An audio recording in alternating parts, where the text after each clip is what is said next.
Hello everyone, welcome to Zaref Game Day. In this video, we are going to create another simple hyper casual game in Unity.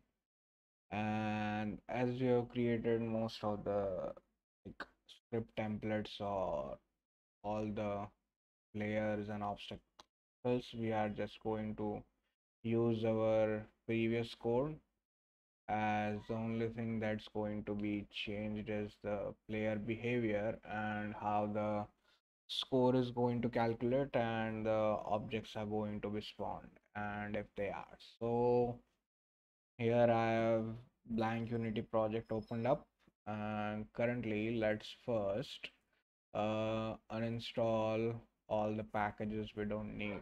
So as you can see, I opened up the package manager, and we will uninstall the test framework and all of the packages we are not going to.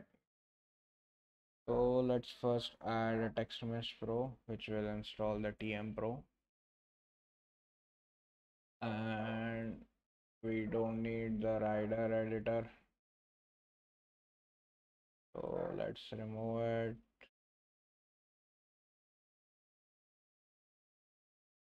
And VS Code editor is also not needed.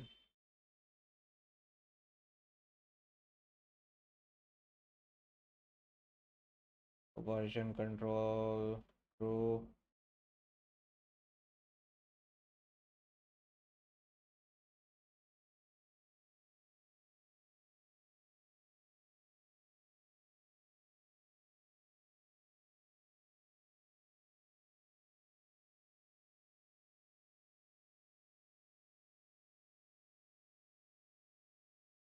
Visual scripting, because we are directly going to code it.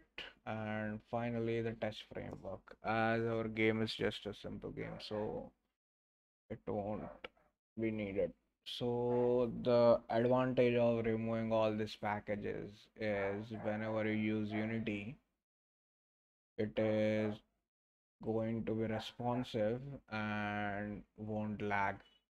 So all we need is a Visual Studio editor. If you are using VS Code, you can use the VS Code editor or whichever package you like.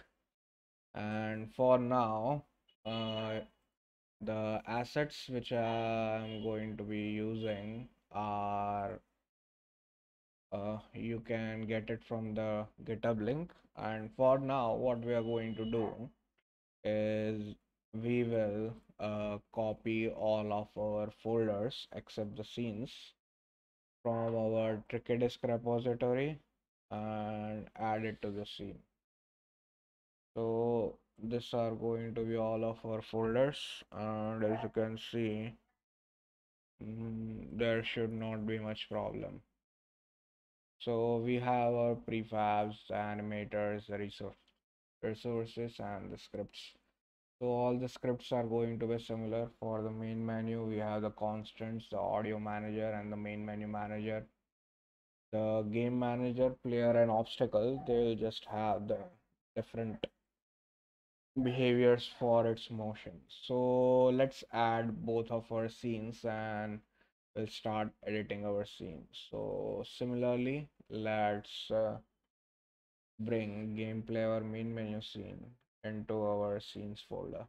And after that, we'll go inside our main menu folder and we'll delete our gameplay scene. Oh, sorry. Why did we delete the gameplay scene? We need to delete our sample scene. So if you deleted it, don't worry, as we already brought it from the outside, we'll import it again. I don't want to open it, I want to bring it. And there is the text mesh pro error, so let's disable warnings so it doesn't show up again. Text mesh pro settings, and currently it has doesn't have an character for underline, so it's going to show like that. So this was going to be a previous project, and let's add the current project to the build.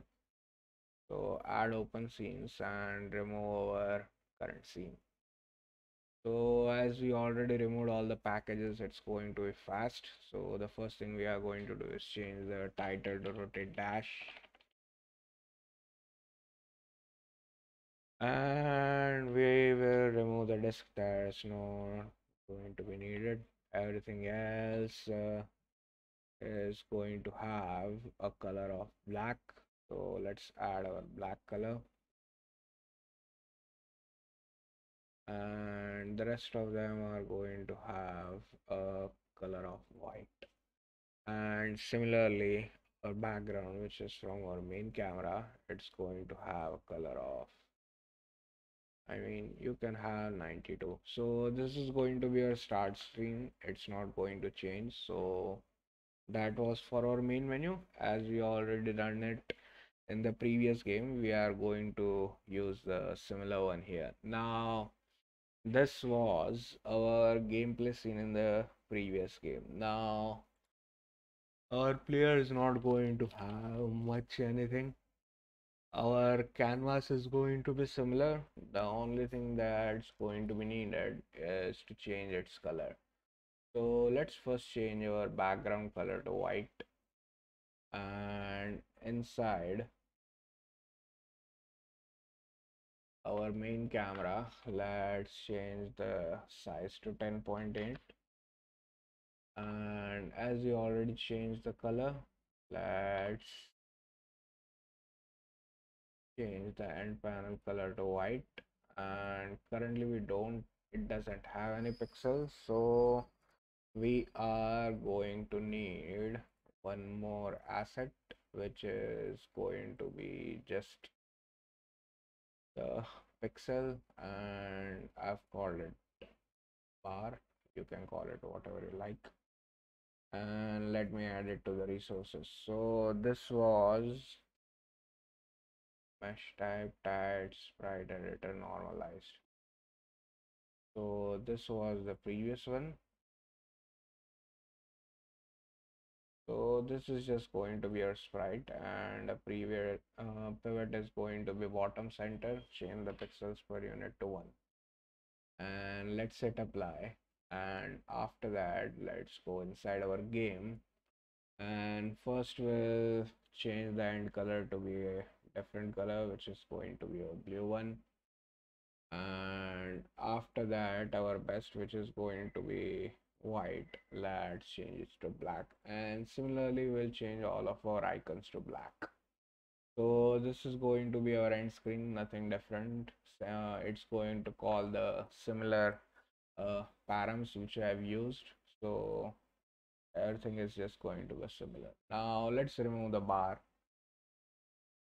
and we are going to add our background, which is just going to be a simple circle. So I think we don't have a circle, so let me bring inside the circle, and we'll start. So this is our circle, and its pixels per unit is going to be 28. Let it bring to the scene, and let's make it black. So this is our current circle, and portrait high. So let's just call it BG. This is going to be at the furthest black.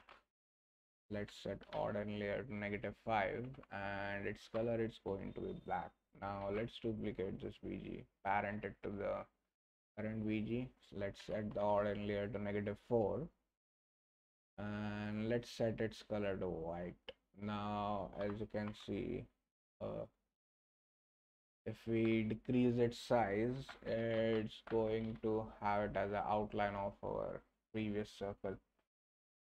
Now again, we'll duplicate this circle, we'll make it black, and we'll change its size to 0.24 by 0.4.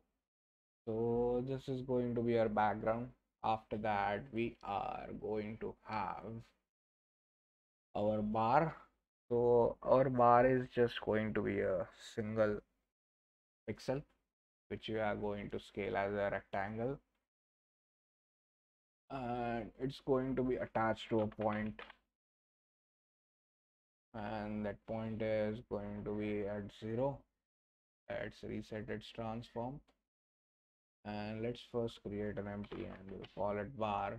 And currently it's always going to be at 0, 0, 0. Let's have it add two more tags. The first tag is going to be of score, and the second tag is going to be for the obstacle. Now our bar is going to have a tag of score. What did we tag it? A tag remove add add tag of score, and okay, so our bar is going to have a tag of score, and let's add a sprite renderer first. And inside our sprite renderer, the sprite we are going to use our bar, and instead of simple we'll make it sliced. Now let's set its color to black and transparency to 25.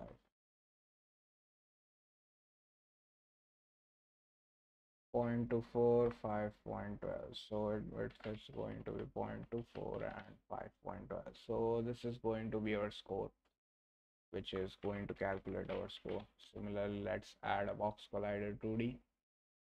Let's go inside our scene. The size is going to be similar, 5.12, but on the x-axis it is going to be at 2.56. So whenever it hits, it's going to trigger the score event.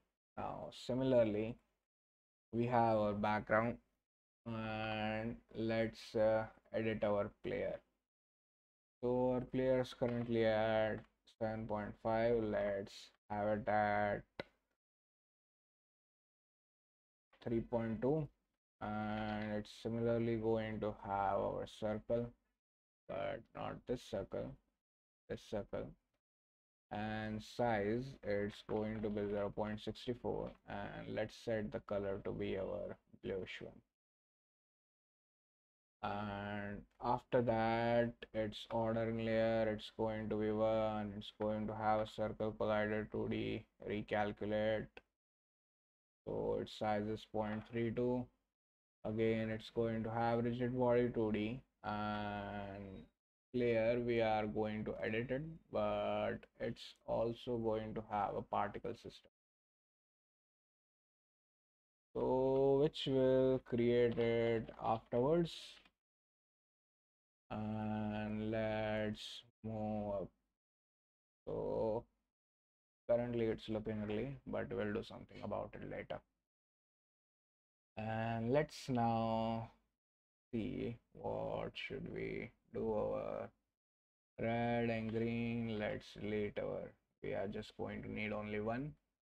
And this was our current script. Now what we need is create an empty, and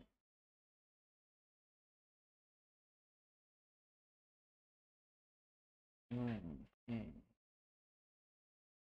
Let's just delete our obstacle. We'll create another one. So it's going to be similar to that. So this is going to be our player. Let's have pause, and let's just create the particle system first. So its duration is going to be 1, looping is going to be true, start lifetime is going to be 1.2, and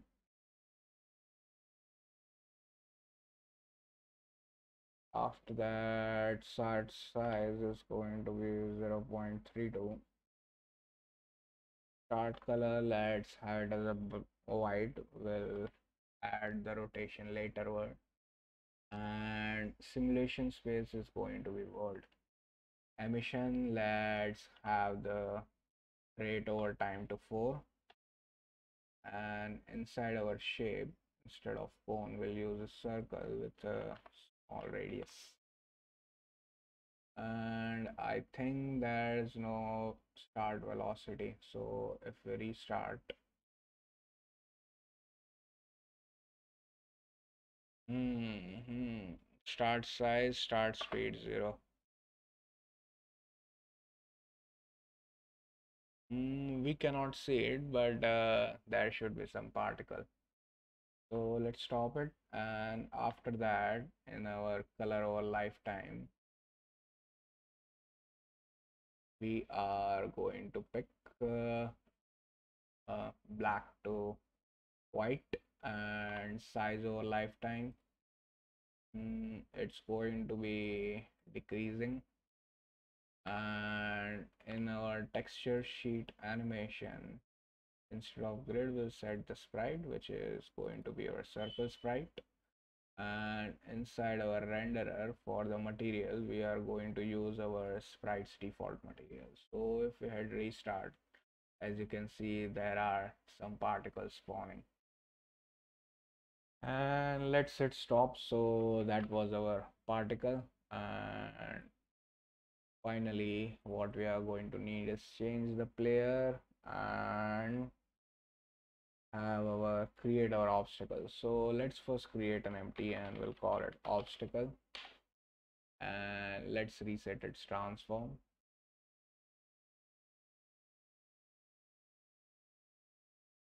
So this is going to be a default obstacle. Let's create an empty. We'll call it target, which is going to move. And let's call it target. And let's call this one obstacle.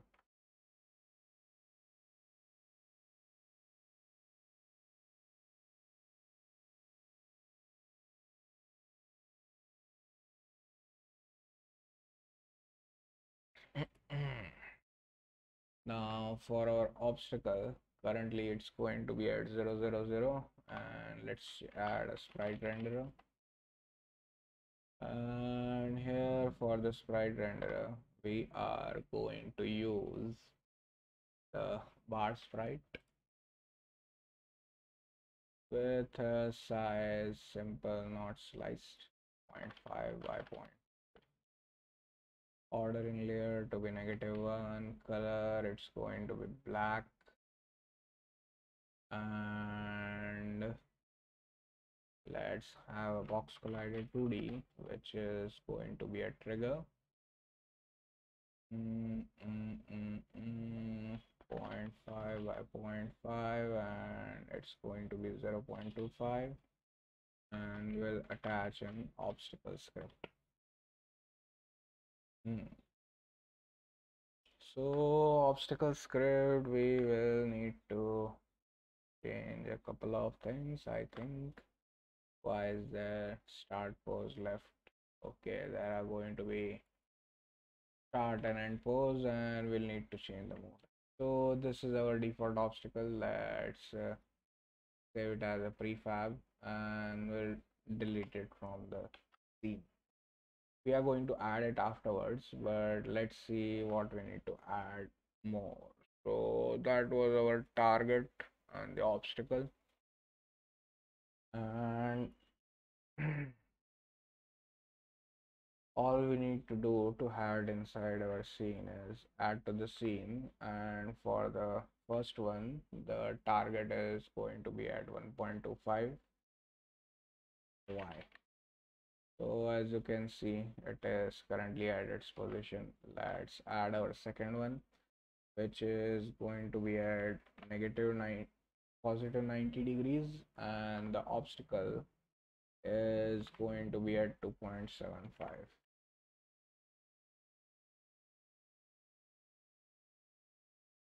And let's duplicate this target too, and instead of positive 90, let's add -90. Duplicate our target one, and let's have the rotation to be 180, and our obstacle it's going to be at 4.7.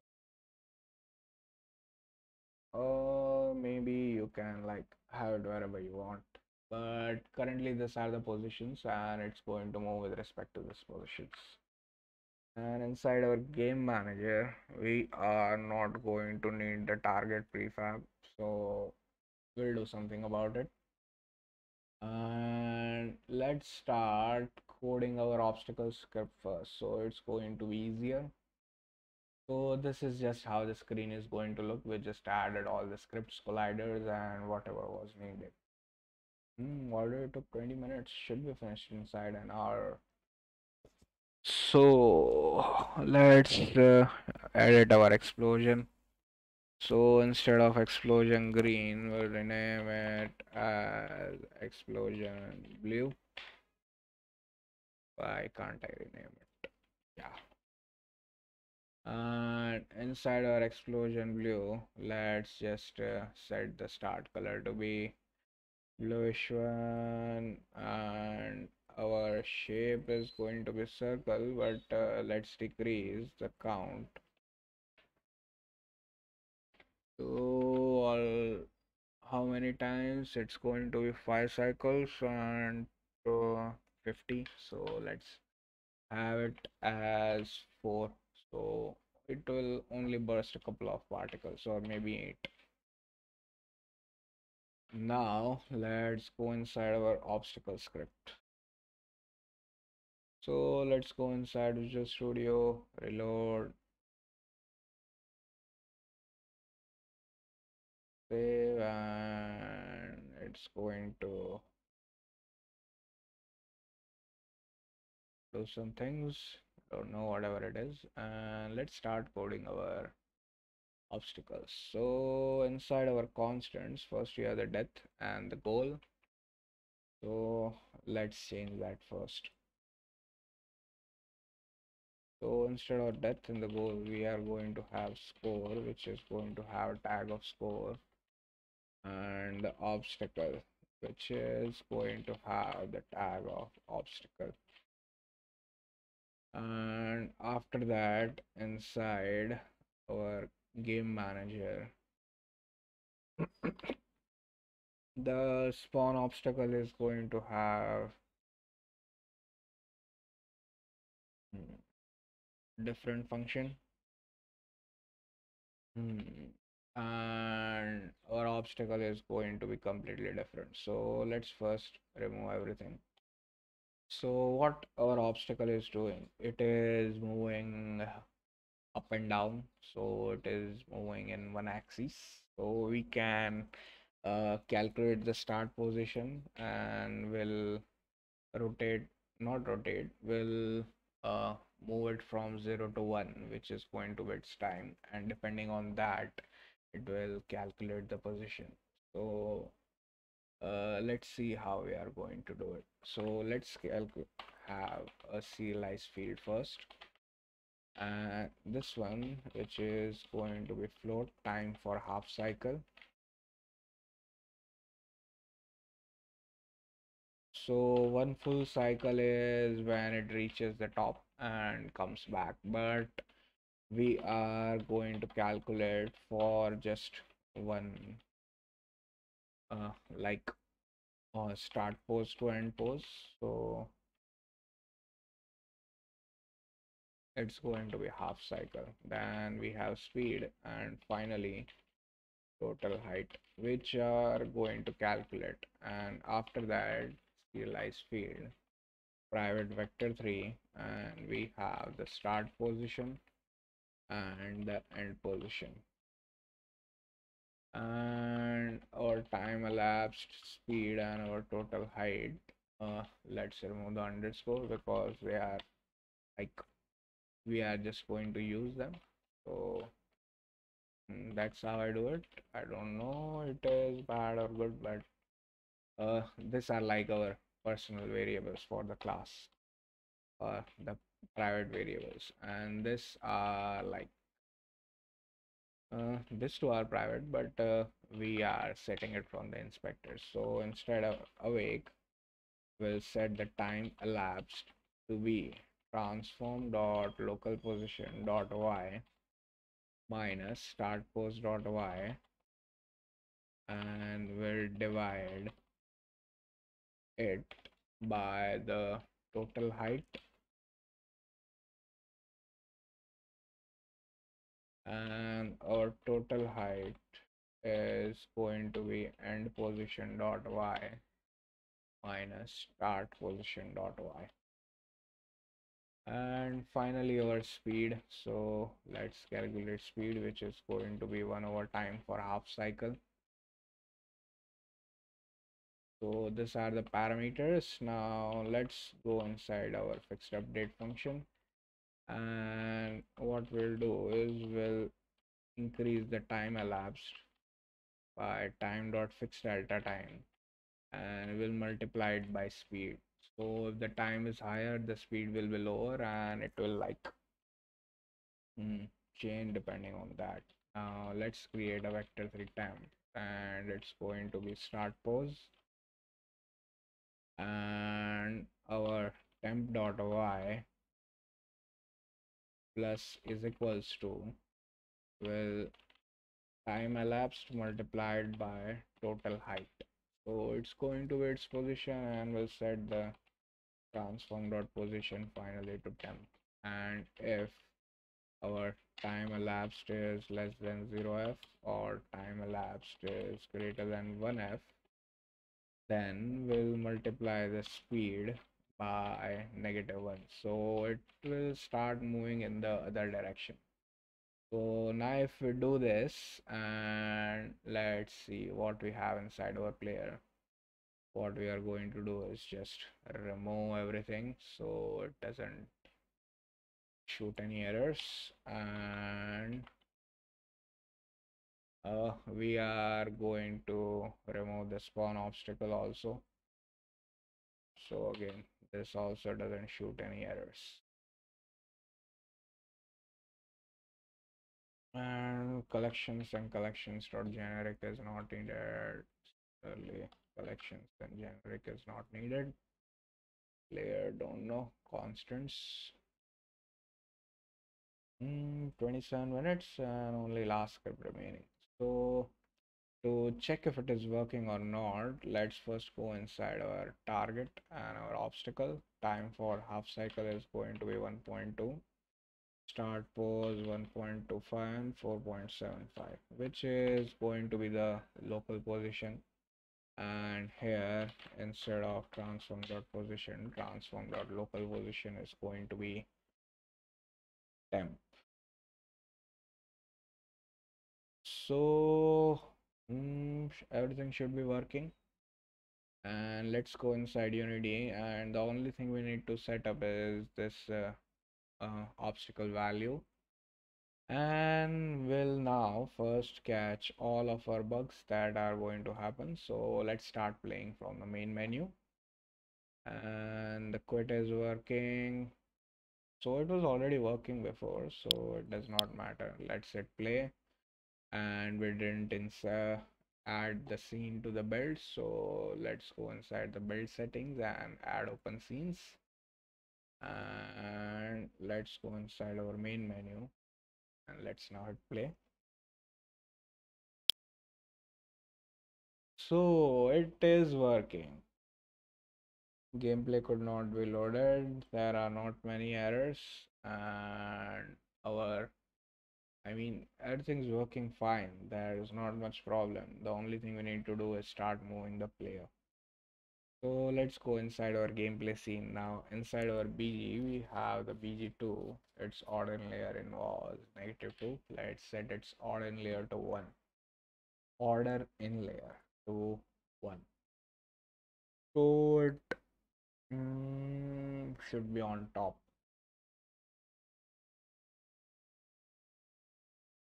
Let's set it to 2. Our players have order in layer of 1, and our targets have order in layer of -1. Should we increase it? Maybe have it at around 1. Won't be needed. So these are our obstacles, and obstacle movements are going to be similar. Now what we need to do is change the player movement and have it call all of the functions when the game ends, or whenever it collides with the score or the obstacle. So let's go inside Visual Studio and we'll start coding our player. So again, it's not going to be much difficult. So let's create a serialized field first. So private game object, and it's going to be our explosion prefab.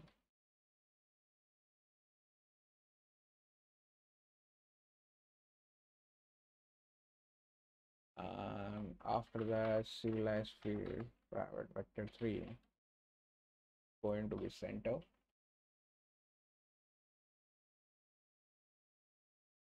Serialized field private vector 3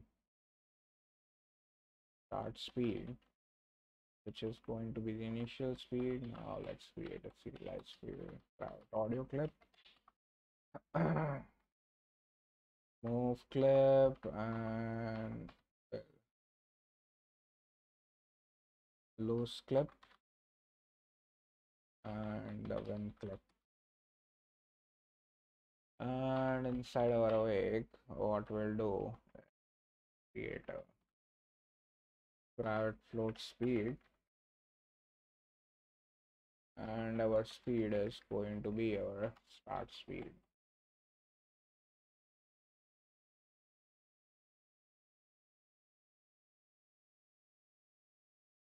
And inside our fixed update, let's first calculate the down, which is going to be transform.position minus center. And after that, we'll calculate the forward, and it's going to be v3 dot cross, and we are going to cross down to v3 dot forward.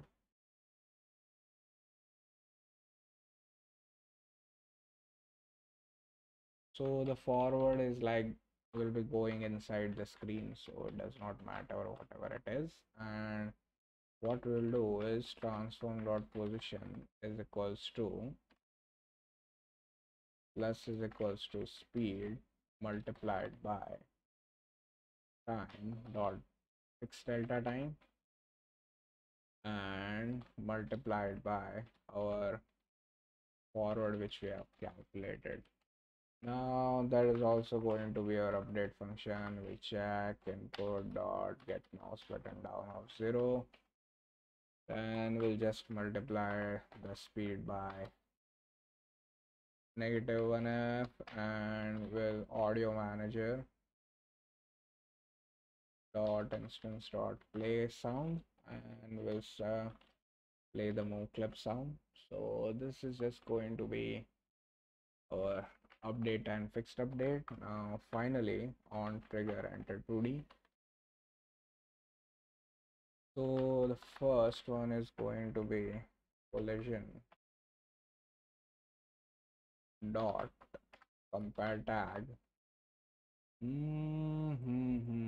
Okay, so first let's get the constants dot tags dot score. So what would happen if we are inside the score? So let's add our obstacle first. So when we hit the obstacle, it's just going to end the game, spawn the prefab, and similar thing. So let's call the game manager dot instance dot end game. There is not going to be any change. Audio manager dot instance dot play sound loose clip. And finally, we are going to instantiate the explosion prefab at the transform dot position at quaternion dot identity, and we'll destroy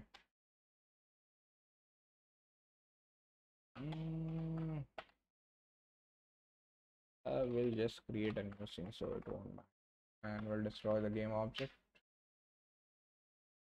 and let's save it as an explosion, and we'll destroy the explosion after 2 seconds. Should work. Now what would happen if we are inside the score? So game manager dot instance dot date score, and our audio manager dot instance dot play sound, and when we score we are going to play the win sound, and let's return, and similarly here return. So that was it for the player. Now inside our game manager, what we need to do is not have a spawn all of our levels. Instead of spawning, we are just going to change the rotation for our target prefab, or you can call the core prefab. Now instead of spawn obstacle, we'll call it update score prefab.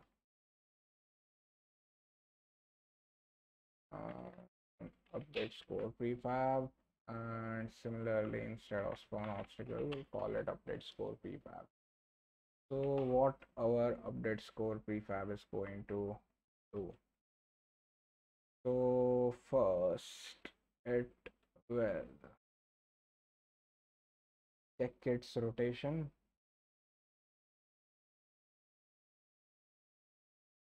So let's have float current rotation. It's going to be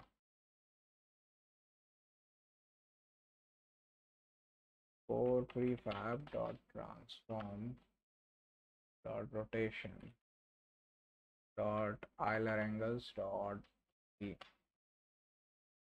and our current rotation is going to be mathf dot abs of current rotation is less than 0.01 f, then it's going to be 180 f or 0 f.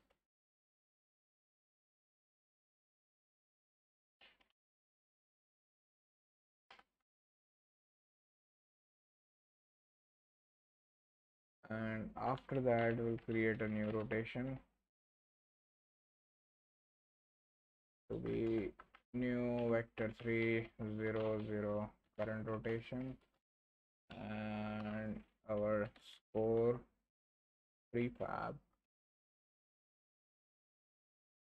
dot transform dot rotation is going to be quaternion dot Euler of our new rotation. So it's just going to switch back and forth, nothing new. And let's rename our, do we need to rename it? No, I think let's have it as it is. Now let's go inside Unity and let's fix everything for our player first. So there are going to be a couple of parameters we need to set up. The first one is going to be explosion prefab, which is our blue. Center is going to be 0, and our 3 clips, which are going to be our move, is going to move. Update is going to be our win, and lose is going to be inside our lose. Start speed, let's have it as 6.4, and let's hit play. So it should work. And inside our game manager, for the score we need to add our point, which is going to just rotate YZ obstacle game object. Now it should be fine. So it was saved as an obstacle, we need to have it saved as just a normal game object. Now if we play from the main menu scene, our player should also be moving if there are not many errors. As you can see, our player is moving and we cannot do anything.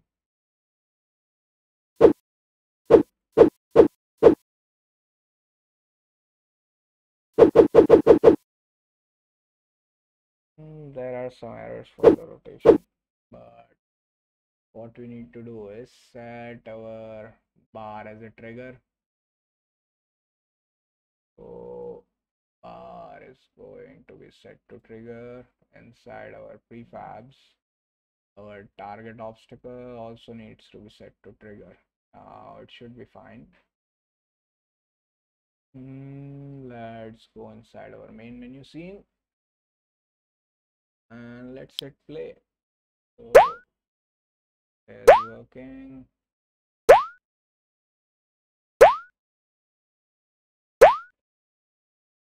There's problem with our obstacle. So inside our constants, obstacle, obstacle, inside our player end game. So why the end game is not working? What happens when I call the end game?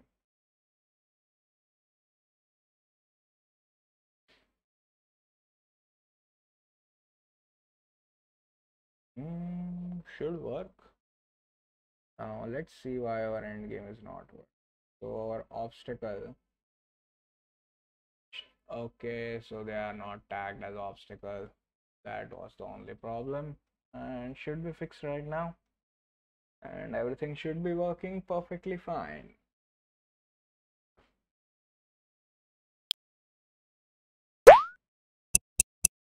So then let's play again.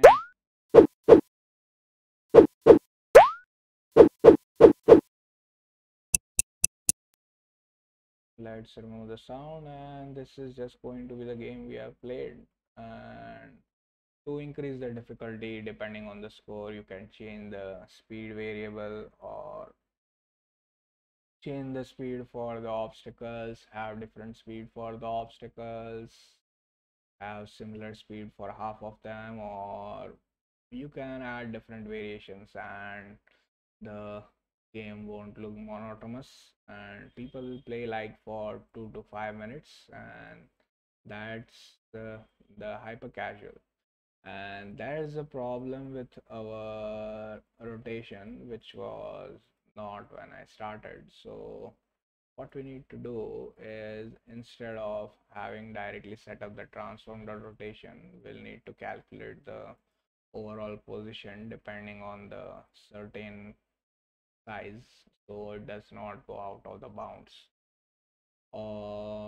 Yeah, we'll need to do that because there's a little bit of problem with the direction and whenever changing the update, speed and everything is constant. We are already using the normalized position, but hmm, hmm, hmm, hmm.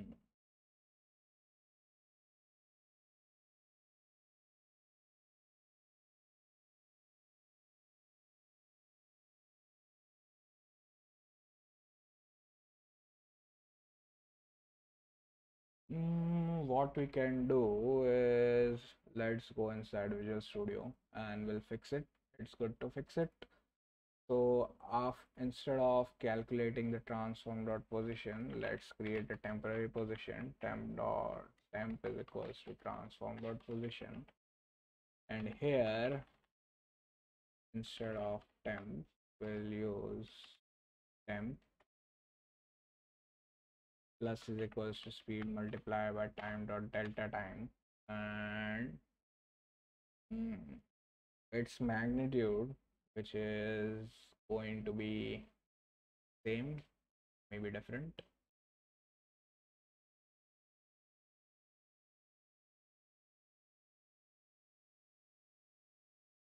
So this is our current position. What we need to do is if v3 dot distance from our temp to start or the center is greater than start distance. So let's create a float for the start radius and our start radius is going to be v3 dot distance from our transform dot position to our center. So if it is greater than our start radius, then uh, we will just temp minus is equals to and let's calculate the center again. So v3 down is equals to v3 down is equals to temp dot x minus temp minus center, and instead of down we'll call it offset.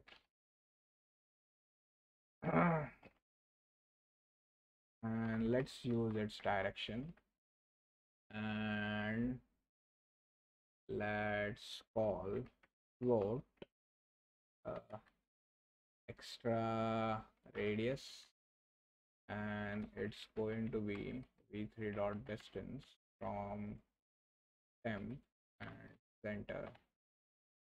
Let's create a variable for float current radius is equals to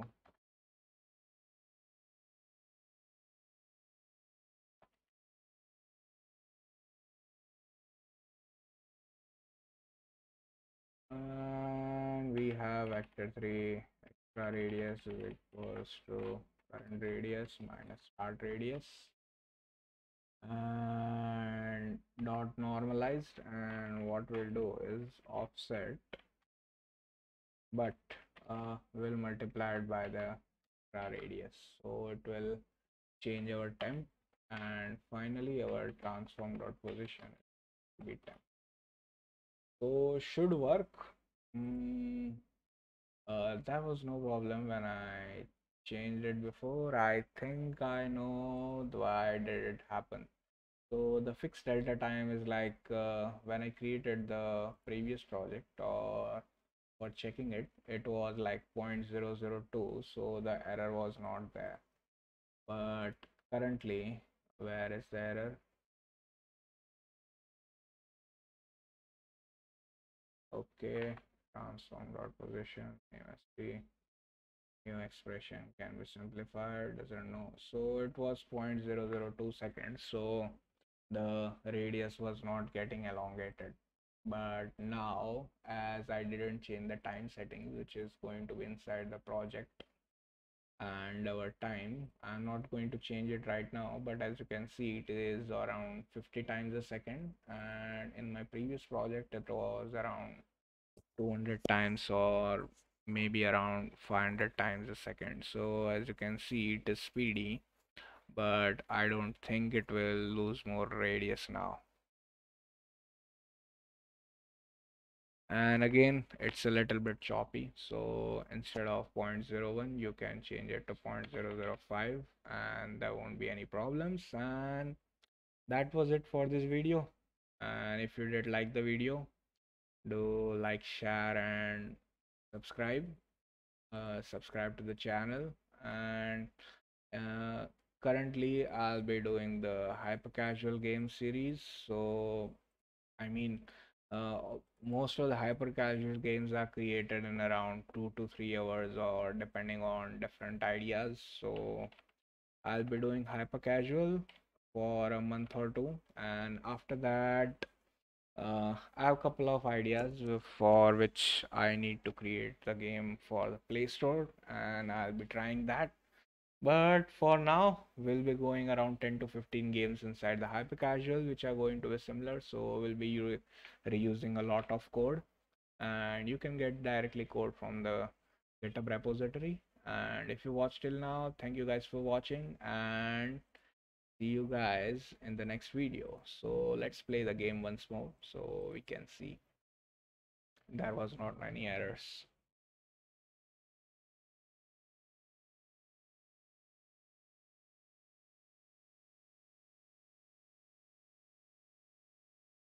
So this is the game. You can have like different color of the particles, different movements. So mm, that was it. Thank you guys for watching, and see you guys in the next video.